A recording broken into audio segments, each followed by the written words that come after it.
UP का वो लड़का जो मंच पर चढ़ा और इंस्पेक्टर को उठाकर पटक दिया, जिसकी यूपी से लेकर दिल्ली तक बोलती थी तूती, जिसकी मर्जी के बिना यूपी में एक पत्ता तक नहीं हिलता था, जिसने खुद अपनी मौत की अफवाह उड़वाई, राजनीति की राह में सबसे ऊंची मंजिल पाई। धरती पुत्र मुलायम सिंह यादव के ये 5 किस्से नहीं सुने होंगे। राजनीति में एंट्री करने से पहले मुलायम सिंह यादव कुश्ती लड़ते थे, एग्जाम छोड़कर कुश्ती लड़ने चले जाते थे, कभी सम्मेलन में अकड़ दिखा रहे दरोगा को मंच पर ही पटक दिया था। सियासत के भी बड़े अखाड़ेबाज बने, विरोधियों को चित कर दिया। सियासी और निजी जिंदगी आसान नहीं थी, पर लड़ते रहे। मौत सामने आई तो उससे भी दो हाथ किए। ये थे मुलायम सिंह यादव, समाजवादियों ही नहीं बल्कि पूरे देश के नेताजी। ऐसे में आज मुलायम सिंह यादव के वो 5 किस्से हम आपको सुनाने जा रहे हैं, जो शर्तियां आपने नहीं सुने होंगे, और अगर सुने भी होंगे तो इस तरीके से नहीं सुने होंगे जिस तरीके से हम आपको बताने जा रहे हैं। किस्सा नंबर 1, कवि को दरोगा ने धौंस दिखाई तो मुलायम सिंह यादव ने मंच पर ही पटक दिया। तारीख थी 26 जून 1960। मैनपुरी के करहल का जैन इंटर कॉलेज था। कैंपस में कवि सम्मेलन चल रहा था। यहाँ उस वक्त के मशहूर कवि दामोदर स्वरूप विद्रोही भी मौजूद थे। वो मंच पर पहुंचे और अपनी लिखी कविता दिल्ली की गद्दी सावधान पढ़ना शुरू कर दिया। अब कविता सरकार के खिलाफ थी, इसलिए वहाँ तैनात यूपी पुलिस का इंस्पेक्टर मंच पर गया और उन्हें कविता पढ़ने से रोकने लगा। वो नहीं माने तो उनका माइक छीन लिया। इंस्पेक्टर ने कवि को डांटते हुए कहा कि आप सरकार के खिलाफ कविता नहीं पढ़ सकते। मंच पर बहस हो ही रही थी कि दर्शकों के बीच में बैठा 21 साल का एक पहलवान दौड़ते हुए मंच पर पहुंचा। 10 सेकंड में उस नौजवान ने इंस्पेक्टर को उठाकर मंच पर ही पटक दिया। ये नौजवान कोई और नहीं बल्कि मुलायम सिंह यादव थे। किस्सा नंबर 2, जब मुलायम ने कार्यकर्ताओं से कहा चिल्लाओ, नेताजी मर गए। 8 मार्च 1984 को जनसत्ता अखबार में मुलायम सिंह यादव पर जानलेवा हमले की खबर छपी थी। करीब आधे घंटे तक छोटे लाल, नेत्रपाल और पुलिस वालों के बीच फायरिंग चलती रही थी। छोटे लाल नेताजी के साथ ही चलता था, इसलिए उसे पता था कि वो गाड़ी में किधर बैठे हैं। यही वजह है कि उन दोनों ने 9 गोलियां गाड़ी के उस हिस्से पर चलाई जहाँ पर नेताजी बैठा करते थे।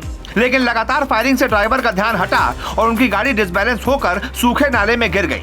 नेताजी तुरंत समझ गए कि उनकी हत्या की साजिश की गई है। उन्होंने तुरंत सबकी जान बचाने के लिए एक योजना बनाई। उन्होंने समर्थकों से कहा कि जोर जोर से चिल्लाओ, नेताजी मर गए, उन्हें गोली लग गई, नेताजी नहीं रहे। जब नेताजी के सभी समर्थकों ने चिल्लाना शुरू किया तो हमलावरों को लगा कि नेताजी सच में मर गए। उन्हें मरा हुआ समझकर हमलावरों ने गोलियां चलाना बंद कर दिया और वहां से भागने लगे। लेकिन पुलिस की गोली लगने से छोटे लाल की उसी जगह मौत हो गई और नेत्रपाल बुरी तरह से घायल हो गया। इसके बाद सुरक्षाकर्मी नेताजी को एक जीप में 5 किलोमीटर दूर कुर्रा पुलिस स्टेशन तक ले गए। किस्सा नंबर 3, पुलिस अधिकारियों को फोन किया, कार सेवकों पर गोली चलवा दो। 1989 में लोकदल से मुलायम सिंह यादव उत्तर प्रदेश के मुख्यमंत्री बने। 90 का दौर शुरू होते होते देश भर में मंडल कमंडल की लड़ाई शुरू हो चुकी थी। ऐसे में 1990 में विश्व हिंदू परिषद और बजरंग दल के कार्यकर्ताओं ने अयोध्या में बाबरी मस्जिद को गिराने के लिए कार सेवा की। 30 अक्टूबर 1990 को कार सेवकों की भीड़ बेकाबू हो गई। कार सेवक पुलिस बैरिकेडिंग तोड़कर मस्जिद की ओर बढ़ रहे थे। मुलायम सिंह यादव ने सख्त फैसला लेते हुए प्रशासन को गोली चलाने का आदेश दिया। पुलिस की गोलियों से 6 कार सेवकों की मौत हो गई। इसके 2 दिन बाद फिर 2 नवंबर 1990 को हजारों कार सेवक हनुमानगढ़ी के करीब पहुंच गए। मुलायम के आदेश पर पुलिस को एक बार फिर गोली चलानी पड़ी, जिसमें करीब 1 दर्जन कार सेवकों की मौत हो गई। कार सेवकों पर गोली चलवाने के फैसले ने मुलायम सिंह यादव को हिंदू विरोधी बना दिया। विरोधियों ने उन्हें मुल्ला मुलायम बना दिया। हालांकि बाद में मुलायम सिंह यादव ने कहा था कि यह फैसला बहुत कठिन था, लेकिन मुलायम को इसका राजनीतिक लाभ भी हुआ।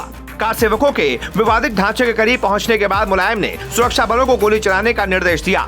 सुरक्षा बलों की इस कार्रवाई में 16 कार सेवकों की मौत हो गई, जबकि सैकड़ों घायल हो गए। बाद में मुलायम ने बताया कि सुरक्षा बलों की कार्रवाई में 28 लोग मारे गए थे। किस्सा नंबर 4, लोहिया के प्लान को लागू कर दिया, काशीराम को साथ लाकर भाजपा को पटकनी दे दी। 1956 में राम मनोहर लोहिया और बाबा साहेब भीमराव अंबेडकर समझौते के तहत एक साथ आने की प्लानिंग कर रहे थे। हालांकि इसी बीच अंबेडकर का निधन हो गया और लोहिया की दलित पिछड़ा जोड़ की प्लानिंग सफल नहीं हो पाई। 1992 में बाबरी विध्वंस के बाद मुलायम सिंह यादव ने लोहिया के इस प्लान को अमल में लाने की दिशा में काम शुरू कर दिया। मुलायम ने तब के बड़े दलित नेता काशीराम के साथ गठबंधन का ऐलान कर दिया। मुलायम के इस मास्टर स्ट्रोक का असर चुनावी रिजल्ट पर भी दिखा। 422 सीटों वाली विधानसभा में सपा बसपा गठबंधन को 176 सीटें मिल गईं, जबकि भाजपा बहुमत से दूर रह गई। मुलायम ने अन्य दलों के साथ मिलकर सत्ता में वापसी कर ली। मुलायम के सत्ता में आने के बाद यूपी में एक स्लोगन मिले मुलायम काशीराम, हवा में उड़ गए जय श्री राम खूब चर्चित हुआ। किस्सा नंबर 5, बाबरी गिराने के आरोपी कल्याण सिंह का जब चुनाव में कर दिया समर्थन। साल था 2009। भाजपा छोड़ एटा से निर्दलीय चुनाव लड़ने वाले कल्याण सिंह के समर्थन में मुलायम ने जनसभा कर दी। कल्याण बाबरी मस्जिद विध्वंस के वक्त मुख्यमंत्री थे और अवमानना के मामले में सजा काट चुके थे। कल्याण सिंह के समर्थन देने के फैसले पर पार्टी के भीतर बगावत हो गई। सीनियर नेता आजम खान ने मुलायम पर सरेराह निशाना साध दिया। चुनाव में भी मुलायम को इसका नुकसान उठाना पड़ा। हालांकि मुलायम के समर्थन से कल्याण सिंह जरूर चुनाव जीत गए। तो ये थे मुलायम सिंह यादव के वो 5 किस्से जो बहुत मशहूर हुए। अगर रिपोर्ट अच्छी लगी तो इसे ज्यादा से ज्यादा शेयर करें। और आप मुलायम सिंह यादव को कैसे याद करते हैं, उन्हें कैसे श्रद्धांजलि देना चाहते हैं, कमेंट करके अपनी राय दें।